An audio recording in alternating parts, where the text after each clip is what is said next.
Şimdi aslında şurada gördüğünüz görüntüleri konuşacağız. Bir tarafta alkışlanan Netanyahu, diğer tarafta protesto edilen ve katliamın olduğu o bölgeyi göreceğiz. Şimdi konuğumuza konuşacağız. Güvenlik uzmanı Coşkun Başbuğ, terör ve güvenlik uzmanı Coşkun Hoca ile yorumlayacağız. Fakat önce nerede alkışlandı Netanyahu ve salonun çıkışında kimler tarafından protesto edildi? Katliamın olduğu Filistin'e gideceğiz. Şimdi o görüntüleri detaylı bir şekilde izleyelim. Ardından da Coşkun Hoca ile yorumlayacağız. Benjamin Netanyahu, Prime Minister of Israel.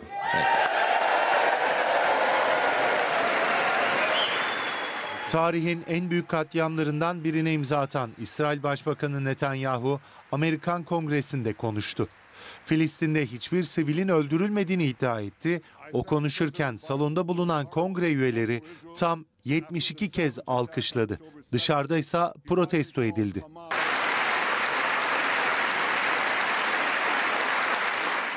Binlerce çocuk ve kadının ölümünde imzası olan Netanyahu'nun Amerika turu devam ediyor. Amerika Birleşik Devletleri Başkanı Biden'la görüşecek Netanyahu öncesinde kongrede ağırlandı. Netanyahu salona girdiği andan itibaren ayakta alkışlandı. Bu alkış yaklaşık 4 dakika sürdü. Sözlerine teşekkür ederek başlayan İsrail Başbakanı, yaklaşık 40 bin Filistinlinin hayatını kaybettiği savaşı medeniyet ve barbarlık arasında bir savaşa benzetti. Filistin'de hiçbir sivilin öldürülmediğini iddia etti. Bir bombanın şarapnel parçasının Hamas'ın silahlı bir personeline çarptığı ve bu nedenle istemeden 2 düzine insanı öldürdüğü tek bir olay dışında hiç sivil öldürülmedi. Sivillere dair katliamın yalandan ibaret olduğunu öne sürdü.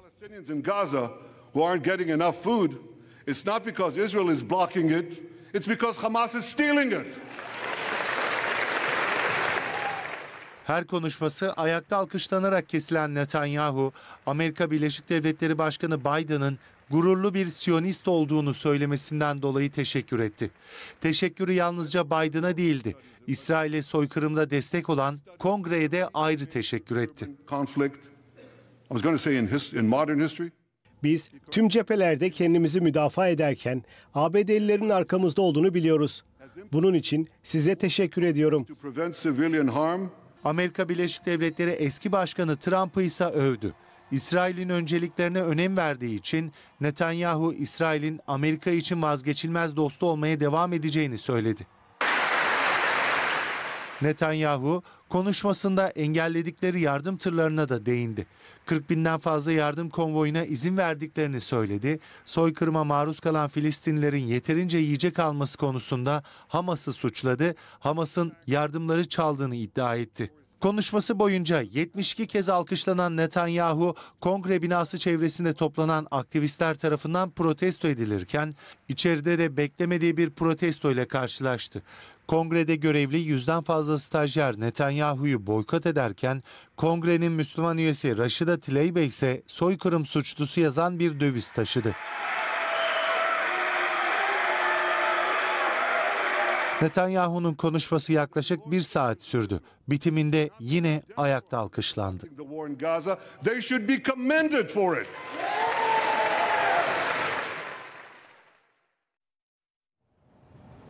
Şimdi devam edeceğiz. Gazze'de soykırım yapan İsrail Başbakanı Netanyahu, Amerika Birleşik Devletleri Kongresi'nde 1 saatlik konuşmasında hiç sivil öldürülmedi dedi. Kongre üyeleri Netanyahu'yu uzun uzun alkışladı. Yetmedi, ayağa kalkıp alkışladılar. Hemen kapısında da girişinde de eylemler vardı, protesto gösterileri. Polis de o gösterilerdeki kişilere sert müdahalede bulundu. Şimdi kongre üyesinin Müslüman üyesi Rashida da soykırım suçlusu yazılı dövizle Netanyahu'yu kongre salonunda protesto etti. İlerleyen dakikalarda bu görüntüleri getireceğiz. Şimdi terör ve güvenlik uzmanı Coşkun Başbuğ ile devam edeceğiz. O anları nasıl yorumluyor kendisine soracağız. Coşkun Hocam günaydın, hoş geldiniz. Göksu. Hiç sivil öldürmedik diyen bir Netanyahu var ve alkış görüyor. Biz hep zaman zaman bunu konuşuyoruz. Vicdan sahibi insanlar buna dur derler. Ama görüyoruz ki siyasetin üst kademeleri Amerika Birleşik Devletleri'nde tepki değil, aslında saygı gösteriyor. Nasıl yorumlarsınız? Göksu, dediğin gibi biz bunu aylarca konuştuk, haftalarca konuştuk. Birlikte gece programları olsun, gündüz yaptığımız yayınlar olsun değerlendirdik. Ve hani bu işin dibi neresi diye de hep sorguladık. Gerçekten yani insanoğlu inanılmaz kritik bir sınav veriyor. Çok da kötü veriyor. Ve bu her gün şunu sorguluyorsun. Daha bundan beteri ne olabilir? Daha bundan aşağılık bir durum neresi olabilir? Dibini ne zaman bulacağız? Ne zaman terse bir tekrar ivme yakalayacağız diye sorguluyorsun. Yani o dip konusunda bundan daha dibi olur mu bilmiyorum. Çünkü bak hemen yan karede. Bunu Burada... dünya konuşacak mı? Bu anlar aslında tarihe de yazılmalı hocam. Şimdi bir isim var. Biz hiç kimseyi öldürmedik diyor ama ve bu alkış görüyor. Görüntülerde kaydediliyor dünyada. Göksu, iki ayrı dünya var. Bak biri sahte bir dünya. Bu hemen yanı başındaki katilin bulunduğu fanustaki bir dünya. Şu an ayağa kalkıp o alkışlayan mahlukatların bulunduğu bir dünya. Bir de diğer dünya var. Hemen bu binanın dışında protesto eyleminde bulunanlar ve şu an burada bu zulmü, bu soykırımı çekenler, yani Filistin. Şimdi gerçek olan dünya bu dünya. Yani aslında orada bir avuç ucube yapı kendi çaldı, kendi oynadı. Ve nefreti de, yani o yarattıkları nefreti daha da artırdılar. Şu an sen ben gibi zannediyorum dünyanın bütün coğrafyalarında ya neyi alkışlıyorsunuz, neyin yalanını söylüyorsunuz, kimin inanmasını bekliyorsunuz gibi bir tepki oluştuğu kanaatindeyim. Gerçek dünya bu. Şimdi ben bu kareleri görürken hatırladım.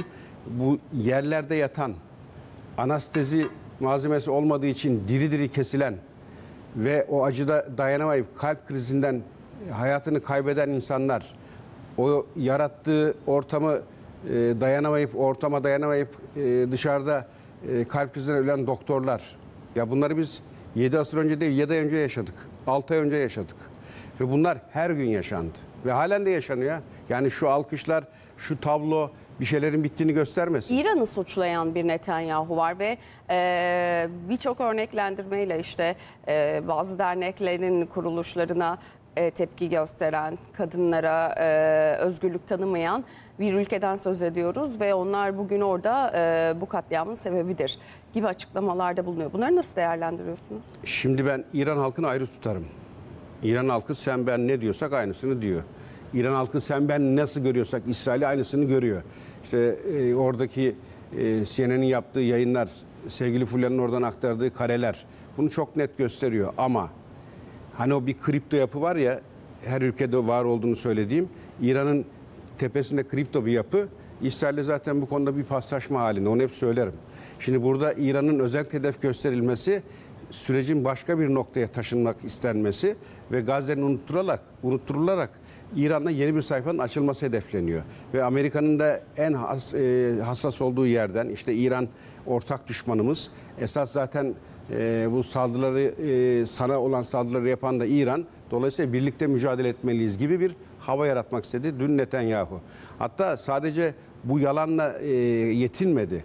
Yani öylesine alçak ifadeler var ki burada Hamas'ın gıda yardımlarını çaldığını ve yapılan yardımların bu nedenle Gazze'lere ulaşmadığını söyleyecek kadar alçalan bir kişiyi konuşuyoruz. Yine aynı şekilde şu salonda bulunanların, o kurgu tiyatronun mimarlarına baktığın takdirde zaten her şeyin planlandığını görüyorsun. Bu salondaki başkan protesto eden olursa tutuklanacaktır diye önceden yaptığı tebligat var. Sıkı orada bir kişi aleyhte tezahürat yapsın veya Netanyahu protesto etsin. Burada her şey kurgulanmış. Senaryo, kimlerin suçlanacağı, kimlere atıfta bulunulacağı ve az önce ifade ettiğin gibi bir tek sivil öldürmedik diye de yani insan aklıyla alay ederce bir yalan ortaya attı. Ya Amerika'nın Biden ağzıyla, hani o Metiye Düzlü Biden ağzıyla söylemiş olduğu bazı tespitler var. Artık baskıya dayanamayıp. Ne demişti Biden? İsraillere verdiğimiz bombaların sivillere karşı kullanıldığı yönünde aldığımız bazı istihbari bilgiler var. Bu nedenle 900 kilo ve üstü bombalarda 3500 adet bombayı ambargo uyguluyoruz, göndermiyoruz dedi. Şimdi bunu Amerika tutanaklara geçti. Biden'ın söylemi de aslında bir suç. Eğer böyle bir tespitin varsa, ki doğru tespit, zaten bir de belgeye de ihtiyacın yok. CNN'in görüntülerini seyretsen yeter. Televizyonların vermiş olduğu o karelere baksan yeter. Buna yapman gereken var başkan olarak. Senin kanunun diyor ki eğer sivil halka karşı kullanıldığı takdirde bu yardımlar derhal kesilir diyor. Kesmedin, halen veriyorsun. O zaman bana neyin ahkamını kesiyorsun? Şimdi Amerika'yı yalanlarcasına bu kişi de diyor ki biz bir tane sivil öldürmedik diyor, dünyanın aklıyla alay ederek. Ve aynı bu kişi, daha da beteri Göksu, Amerikan halkına hakaret ediyor ya. Nerede? Amerika'da. Sizler diyor İran'ın diyor beslemesi zavallılarsınız diyor, ahmaklar diyor. Nerede söylüyor bunu? Mecliste ve kürsüde. Bir tane Amerikalı'dan bir yanıt var mı veya bir tepki? Sen Amerikan halkına nasıl böyle bir şey söylersin diye. Koca heykel yapmışsın, özgürlük heykeli. Hep barın barın bağırıyorsun, bizde ifade özgürlüğü var, engelleyemeyiz diye. Türkiye aleyhine bir şey oldu mu bana bu yalanla geliyorsun. Buradaki tepki, buradaki o saldırı neye? Veya buna senin tepkisizliğin neden? Bunların hiçbirinin cevabı yok. Neden? Çünkü burada dediğim gibi bir tiyatro kurgulanmış ve şu an ekranda da izleyenlerin gördüğü gibi alkışlıyorlar. Neyi? Bak bu görüntüler normal görüntüler. Burada yerde yatan o katledilen insanların görüntüleri, başı kopmuş 2 yaşındaki bebek cesetleri, bunları göstererek bu kareyle eşleştireceksin. O zaman bunlara soracaksın neyi alkışlıyorsunuz diye. Çünkü burada dediğim gibi Amerika'nın maalesef tezgahladığı bir oyun var. Hatta birlikte hatırlarsan sevgili Yunus'a kulakları çınlasın, hep şu soruyu sormuştuk. Bu konu gündeme geldiğinde. Biliyorsun belli bir tarih verilmişti Amerika'da. Bir de tırnak içinde onur konuğu olarak ağırlanacak diye. Kim için? Bir katil için. Bir soykıran, tarihteki en alçak bir karakter için.